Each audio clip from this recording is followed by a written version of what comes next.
Bienvenue. Aujourd'hui, on se penche sur une situation financière assez tendue au Sénégal. Imaginez un peu, on découvre que les chiffres officiels de l'économie étaient bien loin de la réalité. Oui, et ça a déclenché une interaction, disons, cruciale avec le Fonds monétaire international, le FMI. Exactement. Alors, notre objectif aujourd'hui, c'est de regarder ça de plus près en s'appuyant sur un article de Sunny Web News. On va essayer de comprendre l'ampleur de cette dette cachée, comment le FMI réagit et puis les prochaines étapes pour le pays. Tout à fait. Et il faut dire que c'est la nouvelle administration, celle du président Bassirou Diomaye Faye, qui a un peu soulevé le tapis avec un audit récent. C'est ça. Alors, cet audit, qu'est-ce qu'il révèle au juste? Des écarts spectaculaires, on peut le dire? Ah oui, par exemple, le déficit budgétaire fin 2023. Oui, Il serait supérieur à 10% du PIB, alors qu'au départ, on parlait de 5%. 10%. C'est énorme comme différence. Ça donne une idée de la gravité de la situation réelle, en fait. Et ce n'est pas tout. Plus frappant encore peut-être. Oui, La Cour des comptes, en février 2025, oui. elle a chiffré l'encours total de la dette à 99,7% du PIB. On frôle les 100%. Incroyable, alors qu'avant, le chiffre officiel, c'était quoi? 74 quelque chose. 74,4%, oui.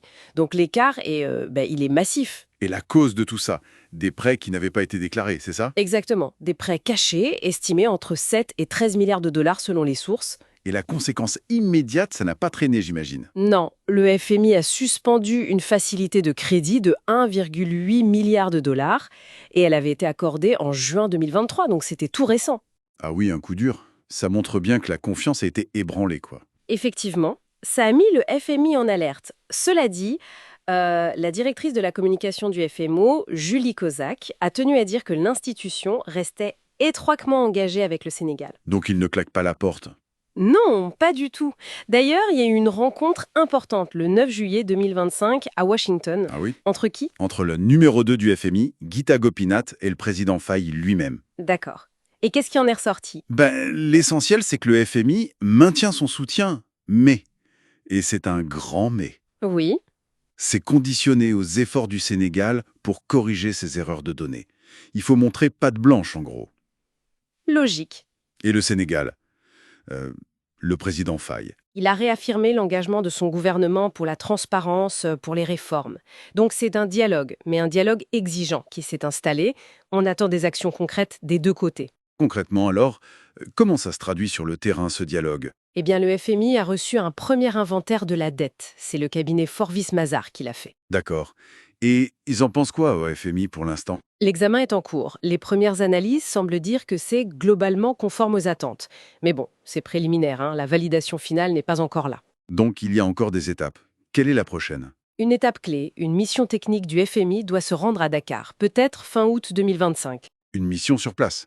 Et avec quels objectifs précis? Selon Julie Kozak, il y en a plusieurs. D'abord, préparer le dossier des données erronées pour le présenter au conseil d'administration du FMI. Ensuite, commencer à discuter d'un éventuel nouveau programme d'aide. Ah, un nouveau programme d'aide. Donc on ne fait pas que corriger le passé. Non, on regarde aussi vers l'avenir. Et puis, très important, aider le Sénégal à mettre en place des garde-fous, à renforcer ses capacités pour que ça ne se reproduise plus. C'est autant corriger que sécuriser, en fait. D'accord. Mais sur le montant exact de cette dette cachée, il y a encore des flous, non? Vous parliez de 7 à 13 milliards. Oui, les estimations divergent un peu. Le FMI, fin 2023, parlait de 11,3 milliards de dollars. Mais attention, ça incluait la dette des entreprises publiques. Et d'autres estimations? L'agence de notation S&P Global Ratings, elle penche plutôt pour environ 13 milliards de dollars. S&P. Ils ont réagi d'ailleurs, non? Sur la note du Sénégal. Tout à fait. Et assez vivement. En juillet 2025, ils ont dégradé la note du Sénégal à B-, avec une perspective négative. B-, négative. C'est pas bon signe, ça. Non, clairement pas. Eux, ils estiment le ratio dette-PIB à 118%. C'est un niveau très très élevé. Et selon S&P, ça va mettre une forte pression sur les finances publiques, surtout qu'il y a de gros remboursements prévus en 2026. Et ça veut dire quoi, concrètement, cette note dégradée? Ça veut dire que pour le Sénégal, emprunter de l'argent sur les marchés internationaux coûtera plus cher et sera plus difficile. On imagine l'impact sur les marchés, justement. Quand tout ça a commencé à sortir, c'est le signe que les investisseurs s'inquiètent pour la capacité de remboursement. Ouch.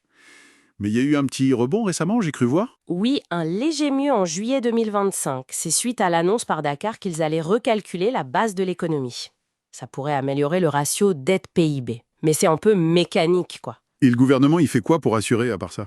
Il a annoncé vouloir centraliser la gestion de la dette, renforcer les contrôles, des mesures pour essayer de regagner la confiance. D'accord. Et maintenant, tout le monde attend quoi? Quelle est la prochaine décision cruciale? Dérogation, on appelle ça un waiver dans leur jargon, pour les erreurs de déclaration passées. C'est le sésame en quelque sorte. Absolument. Sans cette dérogation, impossible de négocier sérieusement un nouveau programme d'aide financière. C'est le point de passage obligé. Et on a une idée du calendrier. Septembre. Julie Kozak est restée très prudente là-dessus. Elle a évoqué septembre 2025 comme une possibilité, mais sans aucune certitude. Elle a bien insisté. La communication se fera seulement quand il y aura un accord technique solide entre les équipes du FMI et Dakar. Donc la balle est d'abord dans le camp des techniciens. C'est ça. Il faut d'abord un accord au niveau technique. Bon, si on devait résumer un peu tout ça. Pour résumer, le Sénégal fait face à un ajustement financier assez brutal suite à cette découverte de dette cachée. Le pays travaille de très près avec le FMI pour corriger le tir, pour restaurer sa crédibilité et potentiellement obtenir un nouveau soutien financier. Et l'issue dépendra de quoi au final? Clairement, des prochaines étapes techniques et surtout des décisions du conseil d'administration du FMI. C'est là que ça va se jouer. D'accord. Et ça nous amène peut-être à une réflexion un peu plus large, pour conclure. Oui. Au-delà des milliards et des négociations avec le FMI, qu'est-ce que cette situation nous apprend? Quelles leçons on peut tirer sur l'importance vraiment critique de la transparence des données publiques et sur la solidité des institutions de gouvernance? C'est une excellente question. Parce que ça impacte non seulement la stabilité économique d'un pays, mais aussi sa relation de confiance avec ses partenaires internationaux, avec les marchés financiers. Tout à fait. La confiance, c'est vraiment le maître mot dans ce genre de situation. Voilà une question sur laquelle on peut méditer. Merci pour cet éclairage. Merci.